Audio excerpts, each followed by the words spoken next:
おはようございます。本日8日目、外は昨日に続き晴れていて気持ちのいい朝です。今日も一日中晴れの予報となっております。雨の心配がないのは嬉しいです。さて、本日の予定ですが、ここ見附宿からスタートし、浜松宿、舞坂宿を経由し、新井宿をゴールする予定です。ホテルを出て目の前の交差点を西方面に進むと東海道になるのですが、一旦目と鼻の先となる岩田駅方面に向かいます。まだ早朝だからか駅へと行き来する人通りは少ないように見えます。この岩田駅の駅前広場には善道寺の大楠が生えています。この大楠を見てみたかったので少しだけ寄り道しました。目の前には木の幹が太く大きな木の枝に目いっぱいの葉をつけた大楠があります。どうでしょうか、この木の幅は左の岩田駅の横幅より大きいのではないでしょうか。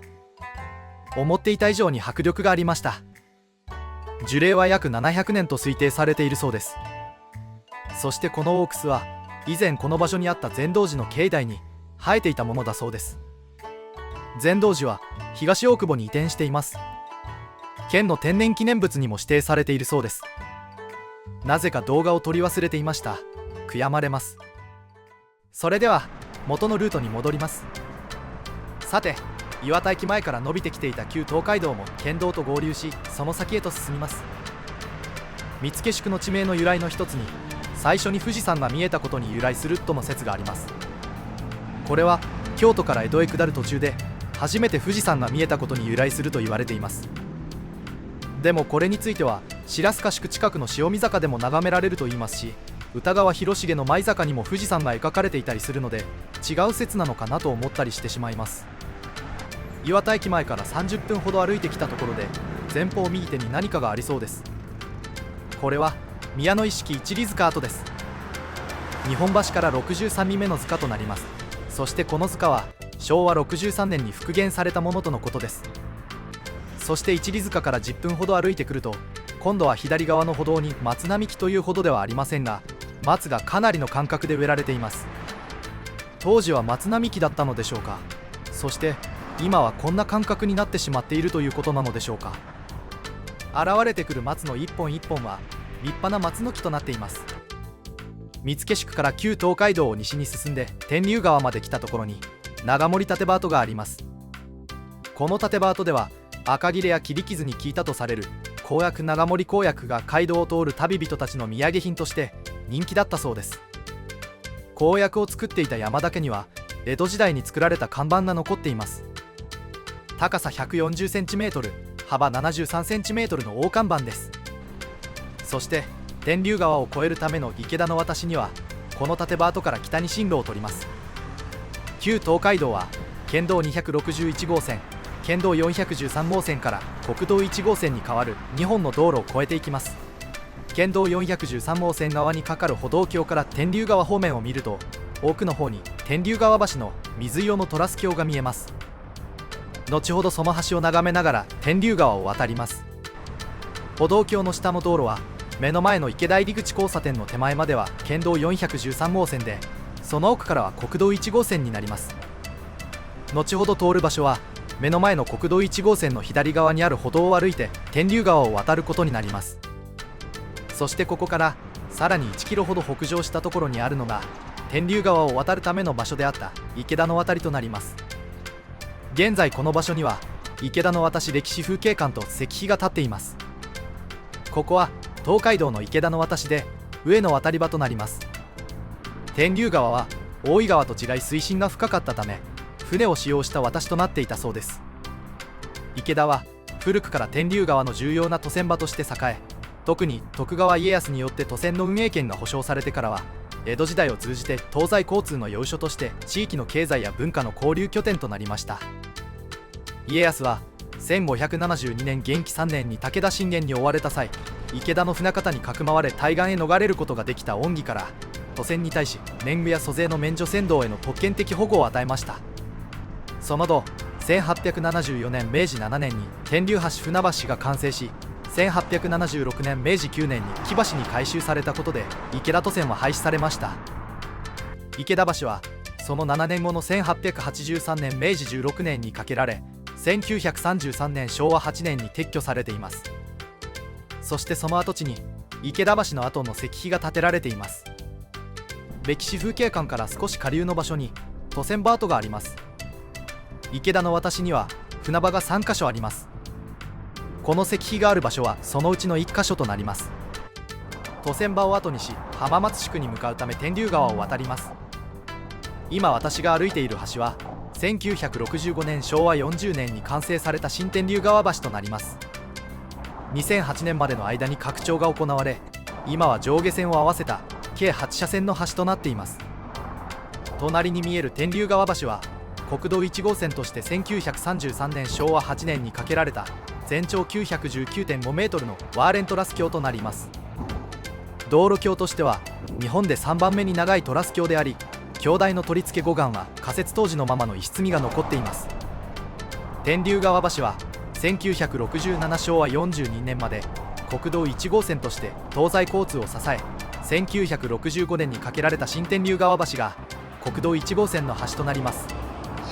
その後天竜川橋は県道261号岩田細江線として現在でも多くの人に利用されています。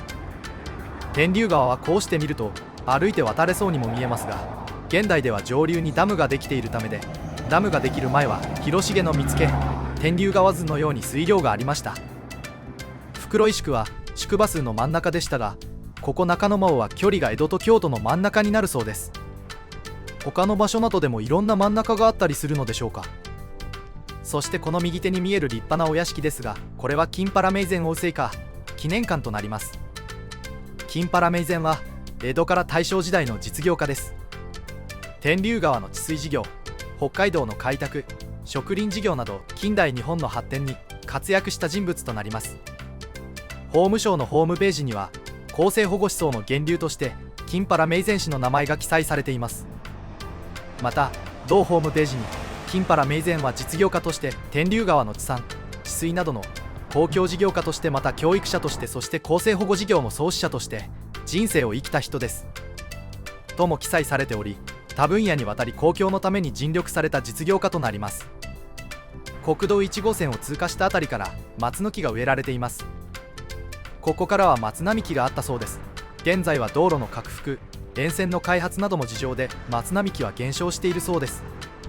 道路標識には浜松市街まであと5キロとなっています。これだけ旧東海道を歩いてきていると5キロはすぐ近くに感じてしまいます。琵琶湖から吉川の両側に桜が満開の状態で咲いています。このような景色は歩みを止めて眺めてしまいますね。前方右手に説明板らしきものが見えます。ここは馬込一里塚跡とのことです。日本橋から65里目の塚です。見附宿は古くから東東美濃国の中心として栄え、東海道の中でも歴史と風格を感じさせる宿場町でした。ここから先は浜松宿となります。右下を見ると外木戸東門跡と手書きされた杭が打ち込まれています。ここが江戸川の見附となるようです。このように杭は橋の目の前に打たれています。そして目の前にある馬込橋を渡ると浜松宿に入ります。浜松宿は現在の静岡県浜松市に位置し、日本橋から約255キロ離れた29番目の宿場町となります。浜松宿は徳川家康が築城した浜松城の城下町であり、東海道最大規模の宿として栄えました。近代は工業都市として発展しましたが、戦時中に激しい空襲に遭ってしまいます。このために本陣や考察場の跡が案内板に残っている程度で、球体はほとんどとどめていません。馬込橋を左に向くと東海道本線と東海道新幹線の鉄橋がすぐ近くに見え、ここを通る電車の速度はゆっくりしたものとなります。浜松駅がすぐ近くとなります。旧東海道の道幅としては車がすれ違うのがやっとなくらいの道幅を想像しますが、現在は片側2車線でこれだけの道幅のある道路に歩道もこんなに広い道となっています。この歩道くらいの幅が旧東海道の道幅くらいと言ってもいい気がします。前方右上方面に道路標識が見えてきました。この先の板谷町交差点を左に曲がると浜松駅とのことです。日本橋から歩いて浜松まで来たなんて自分でも驚きです。でも昔の人たちは徒歩移動が普通なのですよね。目の前の交差点は連雀交差点です。この交差点をまっすぐ進むと姫街道が始まります。そして旧東海道はこの交差点を左に曲がります。今回は浜松城に立ち寄るため右に曲がります。浜松城の南に位置する南広場から浜松城に向かいます。目の前の石垣の上に浜松城が少し見えています。浜松城は自然石をそのまま積み上げた野面積みの石垣が有名です。1570年元亀元年、家康は武田氏討伐の拠点として浜松城を築城し、17年間ここで過ごします。その後家康が駿府城に移った後は譜代大名が代々城主を任され、幕府の要職に次々と登用されたことから出世城と名前がついたそうです。野面積みの石垣を横に見ながら階段を上がると天守門が見えてきます。この天守門は2014年平成26年に復元されました。そしてこの天守門をくぐり抜けると目の前には天守閣が現れます。現在の天守閣は1958年昭和33年に復興されたものとなります。浜松城の石垣は見るからに荒々しく、外観は粗雑で一見崩れやすそうに思えますが、400年の風雪に耐え今なお当時の面影を残しています。その石垣は野面石を使い、接合部をほとんど加工なく積む野面積みという方式となります。各段の積み方は布積みと呼ばれる石材を一段ずつ横に並べて据えながら積み上げ、布の横糸が通ったように積む技法が採用されています。それでは再度東海道を京に向けて進みます。浜松城を背にして東海道を南下していきます。そしてこの通りには高札場跡と本陣跡があります。本陣は6軒あり、東海道の宿場で6軒もあったのは箱根宿と浜松宿のみとのことですので、浜松宿が大きな宿場だったことが分かります。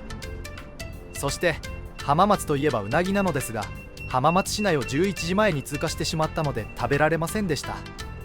ほとんどのお店が11時からの開店みたいでした。そして次に餃子も有名なので、舞坂に向かう途中で人気のある餃子屋さんがあったので向かいます。昼の時間帯と重なってしまい激混みしていて入れませんでした。時間をずらしてから再度訪問すると今度は空いていたので、定食セットのライス並みで餃子の中15個を注文していただきました。訪問したお店は餃子木彫りです。アパートの敷地内に何やら説明板のようなものが見えてきました。高札場跡とのことで、ここに高札場があったとのことです。高札場とは法令や禁令などを記した木製の掲示板のことで、庶民への周知を目的としていました。舞坂宿が近づくと街道は突然松並木の風景へと変わります。この並木道は約700メートルあり、その階におよそ330本の松が並んでいるそうです。歩道を歩くことにはなりますが、視界に入ってくる景色に癒されます。松並木を抜けた先には松並木公園が整備されており、休憩ができます。トイレ設備もあって旅人にとっては助かります。松並木を抜けると舞坂宿の出入り口となる見附となります。この東見附には石垣が残されています。撮影した時はこの左側の石垣しか見えていなかったのですが、映像を見ると右側にもしっかりと石垣があったのですね。見附とはもともと見張りの番兵を置いた軍事施設で、江戸城では外堀に沿って多数の見附が配置されていました。宿場の入り口にも見附がありました。江戸側にあるものを江戸見附、京側にあるものを上方見附と呼びます。舞坂宿は現在の静岡県浜松市側に位置し、日本橋から約266キロ離れた30番目の宿場町となります。見附のすぐ近くに一里塚があります。舞坂宿一里塚です。日本橋から68里目の塚となります。一里は約4キロとなります。ここは細長い公園となっています。そして1862年文久2年の宿場を表した図が石板に彫刻されています。光の反射で少々見にくかったですね。1498年明応7年の大地震と津波により浜名湖と遠州灘がつながり、湖の出口が決壊して新たにできた場所を今切れと呼びます。以後旅人は舞坂からこの今切りを船で渡るようになりました。舞坂宿は小規模な宿場でしたが、今切れの東側に位置していたことから交通の要衝として重要視されていました。またここはしらす漁発祥の地とも言われています。舞坂宿を歩き海が見えてきたところで脇本陣が見えてきます。舞坂宿での本陣は2軒、脇本陣は1軒だったようです。この舞坂宿の脇本陣は旧東海道宿駅の中では唯一の脇本陣遺構として貴重な建物となっています。1838年天保9年に建てられたもので、これを修復して公開されています。脇本陣からすぐのところに今切りの私の渡船場があります。本雁木、南雁木、北雁木の3カ所に分かれています。渡船場のことを雁木と言っています。雁木とは階段状となっている船着き場のことを言い、本来は雁木と読みますが、舞坂では雁下と呼んでいます。本雁木は一般庶民用、南雁木は荷物輸送用、北雁木は大名や幕府役人などの身分の高い人用となります。目の前に見えるのは本雁木跡となり、その先に一般庶民用の船着き場がありました。今はこのような港となっています。そしてこちらは北雁木で大名などが利用したところです。石畳がこのように街道から水際まで敷き詰められています。現代は新井宿までの間には橋がかかっているので、そこを通っていきます。湖の中に鳥居がポツンと立っています。鳥居の形をした弁天島観光シンボルタワーとのことです。1973年昭和48年に舞坂島観光協会が建設しました。夕日の絶景スポットとして有名な場所となります。中浜名橋を渡るところで右側の鉄橋に東海道線の上り電車がちょうど走ってきました。ほとんどが浜松行きみたいですが、中には三島駅まで行くのもあるのですね。そして次は新幹線の上りが来ました。さすが新幹線です。車両編成が長いです。東海道本線よりも多く走っています。これに乗ったらあっという間に東京駅に連れ戻されちゃうのですね。弁天橋から新井町駅までは国道と東海道本線、東海道新幹線は並行しているため、電車と新幹線が通過する姿をこのように見ることができます。徒歩だといつでも歩みを止めて眺めることができるからいいものです。そしてこの通りは歩道もしっかりと確保されていて歩きやすいです。ようやく新井町駅まで来ることができました。本日のゴールである新井宿はもう目の前です。舞坂宿は小さな港町ながらも今切れの私を抱える歴史と風情に満ちた宿場町でした。次は新井宿となります。新井宿は現在の静岡県湖西市に位置し、日本橋から約270キロ離れた31番目の宿場町となります。新井宿はもともとは今切れ口の近くにありましたが、今の場所に移るまでに天災で2度移転をしています。最終的には1707年宝永4年の大地震の後、現在の場所へと移されました。新井宿は東海道の要衝の一つとされ、ここには新井関所が設けられていました。新井関所は正式には今切れ関所と呼ばれ、1600年慶長5年に徳川家康によって設置されました。新井関所について最初に見えるここは渡船場の護岸となります。現代は丈夫な橋が建てられているので、そこを歩いて渡ってこれますが、当時のこっち側は浜名湖なので舞坂から船で渡ってきていたのですよね。当時は簡単に行き来できない苦労があったのですよね。江戸時代、新井と対岸の舞坂を結ぶ今切れ渡船の渡船場です。渡船場は長さが74メートルありましたが、現在は国道より南側は住宅地となっています。護岸には波よけのための杭が打ち込まれていました。平成14年2002年には渡船場護岸整備が行われています。江戸幕府は全国に53カ所の関所を設け、入り鉄砲に出温暖の取り締まりを徹底しました。中でも新井関所は約100年間にわたり幕府の直轄地とされ、厳重な警備体制が敷かれていました。特にこの関所では江戸に向かう入り女に対しても手形が必要とされ、不備があれば通行を許されませんでした。日本で唯一現存する関所で国指定特別史跡に指定されています。渡船場の石垣、護岸、土塁柵、小湯札場、大御門は復元されたものとなっています。柵の横を歩き、目の前に見えてきたのは新井関所の入り口となる大御門が復元されています。こちらからだと新井関所の出口であり、新井宿への入り口ということでしょうか。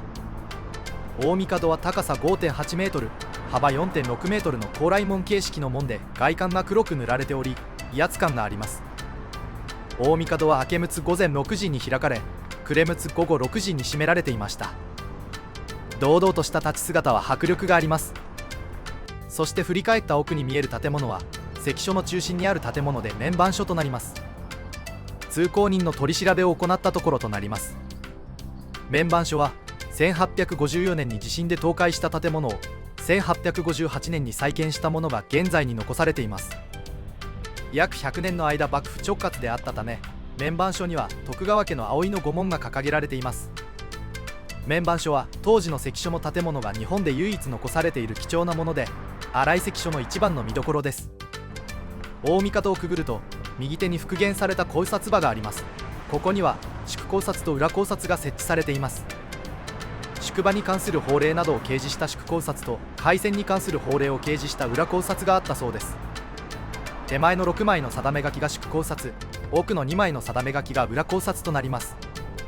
関所を背にして歩くと左手には旅籠紀ノ国屋資料館があります。旅籠紀ノ国屋は紀州出身の店主が茶屋から始めて紀州藩の御用宿を務めるまでになった宿最大規模の旅籠となります。渡し船の手配や関所などとの交渉を担当したため船戸宿とも言われました。建物は明治初めの再建されていますが、随所に江戸期の建築様式を色濃く残しています。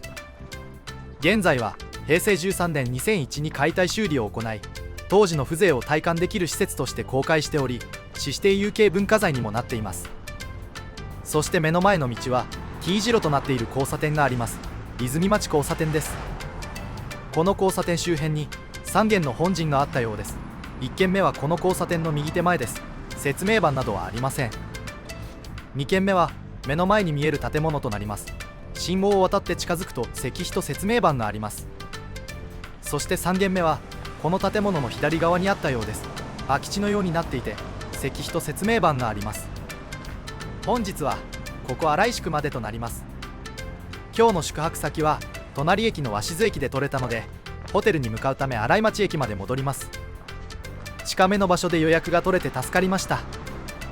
本日宿泊するホテルは駅前にある呉竹イン浜名湖となります。本日もここまでご視聴いただきありがとうございます。